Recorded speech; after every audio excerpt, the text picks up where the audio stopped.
for last Friday. Ready na kami last Friday para pumunta dito, but the budget sponsor decided to defer it until Tuesday morning. So ngayon yun, ang present ng budget ng Office of the Vice President at pag-defend ng approved sa DBM under the National Expenditure Program. Just like last time, ma'am, kayo lang din ang mag-isang humarap ngayon sa budget hearing po ng OVP. Oh yes, oo. Nag-usap kami ng mga kasamahan ko sa Office of the Vice President, and syempre lahat ay apprehensive pa sa nangyari noon sa mga personnel. Nangyari noong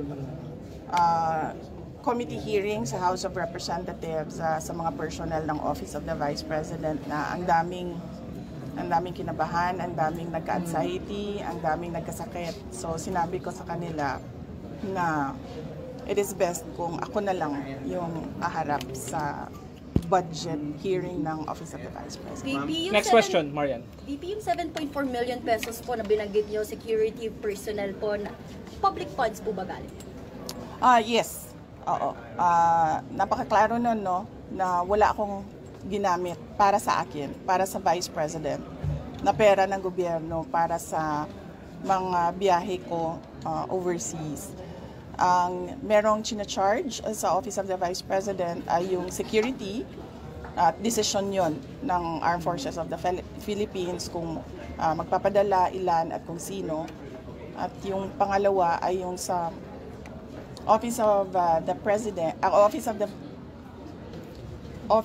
of the Vice President personnel na sumasama kapag meron akong events at activities for the Office of the Vice President. Ma'am, you were given an option earlier kung na pwede niyo i-waive ang inyong parliamentary immunity, but you opted to answer the questions anyway. Why po? Yes, oo. Ano nga ba yun? Meron silang tradisyon. According to the House of Representatives, meron silang tradisyon na hindi na nag-hearing ang budget ng Office of the President at Office of the Vice President.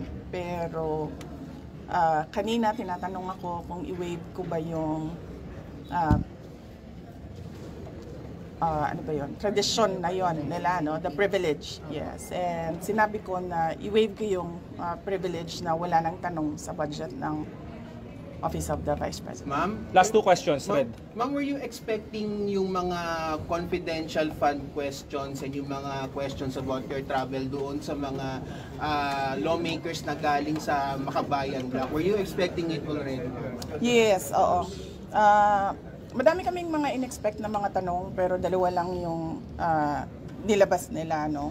Yung tanong sa confidential funds na sinabi ng defense lawyers na huwag sagutin kasi meron silang defense strategy na hindi dapat malaman. Ma'am, pero yun nga ma'am, you expected po ma'am na parang dalawa lang yung Makabayan, pero yung minority po ma'am had to offer your privilege, parang nirespect nila na hindi nila sila magtatanong. So ano po reaction po niyo na yung almost all of the minority block po ma'am, hindi na rin po nagtanong aside from ng Makabayan? Hindi ko naintindihan yung tanong, sorry. Pakiulit. Aside po ma'am, kasi na parang minade na rin po ng minority, hindi na po nagtanong yung almost lahat ng minority, members ng minority sa inyo. Of course, majority expected na hindi na magtatanong. Yung minority hindi po nagtanong sa inyo, ma'am. So, ano po yung reaction po ninyo na parang dalawa lang sa minority, yung Makabayan Block lang nagtanong, and hindi lahat yung ng minority members, ma'am? Wala akong feelings or reactions sa doon. Ma'am, why last the House of question. Appropriations panel extended parliamentary courtesy to you this year? Because last year nga po, medyo nagkaroon ng intense scrutiny over your over alleged secret fundraising. Why do you think? Hindi ko alam. You have to ask the House of Representatives kung anong iniisip nila. Ma'am, kanina you mentioned that you were last question answering kasi minsan lang tayo nagaganito. Subject of an impeachment trial po. Ma'am, are you still expecting na matutuloy siya or are you still preparing your defense? Oh yes, kasi kung hindi man yan matuloy ngayon, 2025, I'm sure mag-file yan 2026, mag-file yan 2027, or even siguro 2028, right before the presidential elections. So, this is all about the presidential elections of 2028. How do you react to criticisms about your travel expenses when you don't bring home po travel investment pledges? Oh, I'm sorry, again, wala akong kinuhang pera ng gobyerno sa mga biyahe ko abroad. Okay. Ma'am, babalik kayo Next dito topic. sa plenary Mel. deliberations. Babalik po kayo sa plenary deliberations. So, support po ba kayo sa kung Jose Alvarez sa plenary deliberations ng budget niyo? Ay, pinag-iisipan ko kasi naaawa ako sa kanya eh. Naawa ako kasi he's already 81 years old, and kanina, nasistress na siya. Kaya pinapatawa ko. Kalihog ma'am, kamusta po? Tingnan natin kung kung nandyan pa yung awa ko sa kanya by the time na schedule na ng plenary. Ma'am, si Pia. Marian? ba kanina ma'am, binabanatan ka or medyo mas mabait sila sa'yo this time? Kasi yung word kanina ka nag-react si President Marcoleta. Banat yun. Banat talaga yun. Maganda lang magsalita. Magaling lang magsalita yung dalawang nagtatanong. Hindi sila tulad nung dati na paano bang description ng paano yung mga Magtagulan. It was just, Oo. more tame this time. Oo, kasi 'di ba? Hindi naman sila nagtatanong about sa budget eh. Nagtatanong sila about sa confidential funds at sa travel. Eh sinabi ko na nga wala naman akong kinuhang pera ng gobyerno para bumili ng ticket, humingi para sa hotel, para sa representation per dime. Wala naman akong kinuha sa gobyerno. Ma'am, were you expecting an atmosphere a while ago na gano'n na magiging scenario, or you prepared for a more intense sagutan sana kung sakali? Were you surprised na gano'n lang kanina? Far from the last time you were here? Oo. Hindi lang yun naging intense kasi hindi ako bumanat.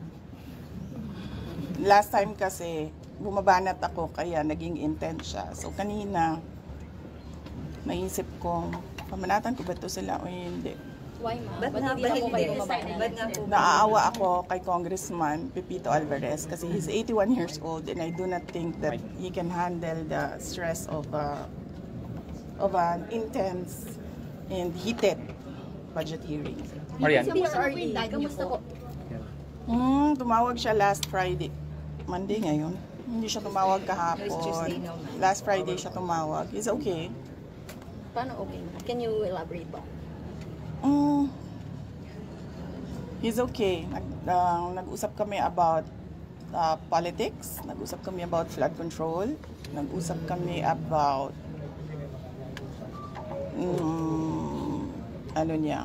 love life niya. So updated po siya sa mga nangyayari ngayon, like nabanggit niyo nga po flood control issue. Ano pong nasasabi niya? Kasi bawal ako mag-discuss ng kung anong pinag-uusapan doon sa loob eh. So hindi ko masabi kung anong sinasabi niya. Okay. Next question. Any more? Pero nakababahala kasi parang ang sinasabi kasi ni Attorney Bonfan, he's unfit now. That's why we kept on asking how is really the former president, kasi di ba parang kaya po na-defer ang kanyang supposedly confirmation of charges because of his health and medical condition. Sa tingin ko naman, merong mangyayaring hearing sa competency. So, antayin na lang natin yung mga experts. Both sides, sa ICC, sa prosecution, sa defense side. And I'm sure maglalabasan yung mga experts para sabihin kung ano yung problema. Okay. Ma'am, were you able... Do you think Marian? he is well, ma'am? He is fit to stand trial? Ay, naku, hindi ako expert sa kung ano dapat ang kapasidad ng isang witness or ng isang accused. Pero ma'am, sa conversation niyo, sharp pa rin po bang mag-ano po sa pag-isip mo si former president? Sige, antayin na lang siguro natin yung hearing sa competency kung meron man. I'm sure masasabi ng mga experts kung ano yung nakikita nila. Ma'am, were you Next able question. to see former Vice President Robredo when you visited Naga po? Did you have the chance? Kasi ganito yun. Noong nagkita kami ni Vice President Robredo sa bahay niya, alala nyo, Hindi naman odd yun. Hindi odd yun sa akin kasi binibisita ko talaga yung mga former vice presidents. Nag-courtesy call ako sa kanila, nagpapakilala ako. Sinasabi ko kung ano nangyayari sa opisina, ano yung projects ngayon, mga ganon, updates. At dahil doon, binanatan si Vice President Leni Robredo ng mga kasama niya, mga yellow, mga pink, particularly ni Senator Trillanes.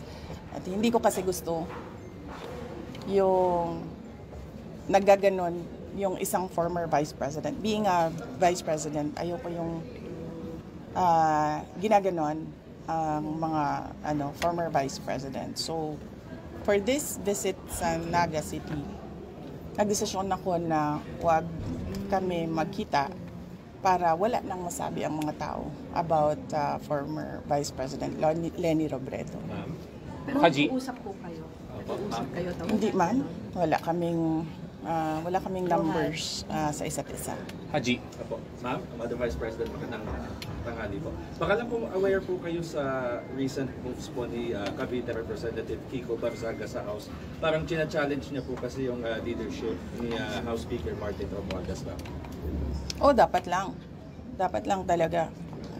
Dahil nakita niyo naman yung budget 2023, 24, 25. Malamang agawan na naman yan ng budget sa 2026. At lahat yung mga past budgets natin, makita natin na it was under the leadership of Speaker Martin Romualdez. Ma'am, dahil hindi mamatay-matay yung issue ng ouster attempt dito sa Kamara, kayo po ba may personal po ba kayong bet for the speakership? Wala, hindi ako, masyadong madami kaming inaasikaso sa Office of the Vice President para ko isipin kung anong nangyayari sa House of Representatives. Other matters, ma'am, baka meron din po kayong comment dun sa independent commission po ng Pangulo, yung composition, baka may any comment kayo, ma'am? Pag ikaw presidente ba, tapos alam mo na kung anong nangyayari. Tapos nakikita mo na based on the budget kung paano binaboy yung pera ng bayan. Mag-aantay ka pa ba ng komisyon o ng Truth Commission o ng kung anong komisyon yan? Aaksyonan mo kasi kaagad dapat yan eh. Unang-una, sinabi ko na noon, nag-appoint siya, nagpumili siya ng speaker na involved sa bribery nakalagay sa isang kaso doon sa Amerika. Klarong-klaro na doon nakita na involved siya sa racketeering and sa bribery. So, ikaw ba, presidente ka ba, ilalagay mo ba yung ganyang klaseng speaker? Siyempre, hindi na, di ba? So, anong nangyari sa budget natin? Na-racketeering din yung budget natin. Tapos, syempre, sumabog na. Hindi ako makapagsalita sa Department of Public Works and Highways, pero makapagsalita ako sa DepEd kung anong nangyari. At sinabi ko na sa inyo. Sinabihan na siya, alam niya. In a cabinet meeting, sinabi sa kanya kung anong nangyari sa Department of Education budget. And then, ang ginawa niya is nag-change topic siya. So, anong pa bang komisyon, anong truth commission, anong investigative body pa ang kailangan mo?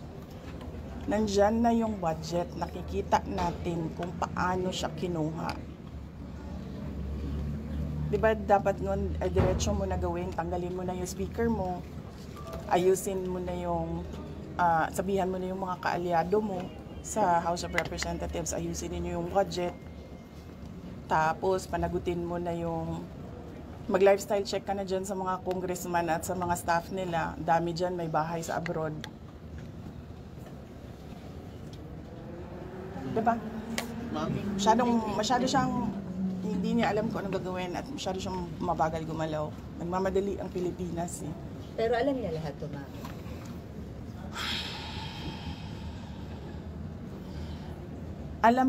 Alam nga nung bata na nakikinig lang at nanonood lang ng balita at nagbabasa lang ng budget.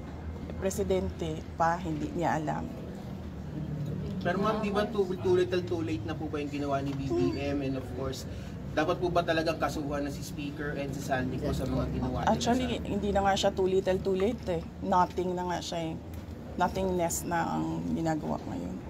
Ma'am, kaso, the Speaker was your campaign manager in 22. Were you not aware of these issues before? Hindi naman siya naging speaker noon eh. Ay, hindi, ma'am. I mean, yung bribery po, kasi na-mention yung bribery, alleged bribery. Were you not aware during the 22 campaign? I do not remember the exact time kung kailan ko nalaman yung case doon sa United States kung saan nabanggit yung pangalan niya sa pagtatanggap ng bribery for the cases that were filed here in the Philippines. Pero hindi naman kasi ako ang pumipili ng speaker eh. Ang pumipili ng speaker ay ang presidente. At naging campaign manager lang naman siya by default eh, kasi siya yung president ng partido ng Lakas. Ma'am, yung umuupo Any more questions? po sa Senate, ma'am. Senate po, ma'am. Sa Ano Senate. naman? Hindi naman tapos-tapos yan. Ate Chris. Meron na namang Senate. Sinabi niya ni SP kahapon, napakanalang daw ito ng minority. Kaya medyo napikong si Senator Bato. Nagkaroon ulit ng heated argument yesterday. Hindi ko rin sinusundan kung anong nangyayari sa Senate. Pero nandun ako bukas, sabihan niyo yung mga kaibigan niyo sa Senate. Hindi for budget hearing. Meron lang akong bibisitahin na senador. Sino po, ma'am? Ay, hindi ko pala banggitin yun kasi baka tumagal ako doon. Mamadali ako. May isa lang. Si Senator Amy, ma'am. Hindi. Si Senator Amy. Senator Amy, katext ko yan araw-araw. Senator Robin. Hindi si Senator Robin. Magkikita kami sa rally sa Japan. May rally kami doon. Ay, tuloy yun, ma'am, yung 20 at 21 po.